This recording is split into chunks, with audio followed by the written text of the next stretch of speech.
హోలీ అంటే అసలు అర్థమేంటో తెలుసా?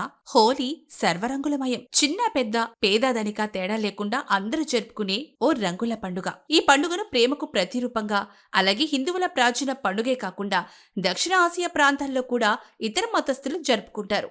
ఈ పండుగను పూర్వం నుంచి దుష్ట శక్తులపై విజయానికి సంకేతంగా నిర్వహిస్తారు. పురాణాల ప్రకారం ప్రహ్లాదుణ్ణి చంపడానికి హిరణ్యకశిపుడు తన చెల్లెలైన హోలికకు పురమాయిస్తాడు. ఆమె ప్రహ్లాదుణ్ణి తీసుకుని అగ్నిలోకి దూకేస్తుంది. కాని ఆమె మాయాశక్తులు పనిచేయకపోగా మహావిష్ణువు ప్రహ్లాదుణ్ణి రక్షిస్తాడు. దీంతో హోలిక అగ్నికి భస్మమవుతుంది. దుష్టశక్తిని అగ్ని దహించి వేయడంతో ఆ తర్వాత రోజునే హోలీగా నిర్వహిస్తుంటారని ప్రతీతి. ఇక మరో గాథ ప్రకారం శ్రీకృష్ణుడు పెరిగిన మధుర, బృందావనంలో ఈ పండుగను 16 రోజుల పాటు ఘనంగా చేస్తారు. మరో కథ ఏంటంటే, శివుడి తపస్సు భంగం చేసినందుకు మన్మధుడు ప్రేరేపించడం, శివుడు ఆగ్రహించి తన మూడో కనుతో భస్మం చేసిన రోజు అని. ఆ సందర్భంలోనే పార్వతీమాత కోరిక మేరకు మన్మధుడిని శివుడు మళ్లీ బ్రతికిస్తాడని, కాని భౌతికంగా కనిపించకుండా కేవలం రతీదేవికి మాత్రమే కనిపించేలా వరమిస్తాడు. కామం కంటే నిజమైన ప్రేమ, ఆధ్యాత్మికతను తెలియచేసే ప్రతీకగా ఈ పండుగను నిర్వహించుకుంటారు.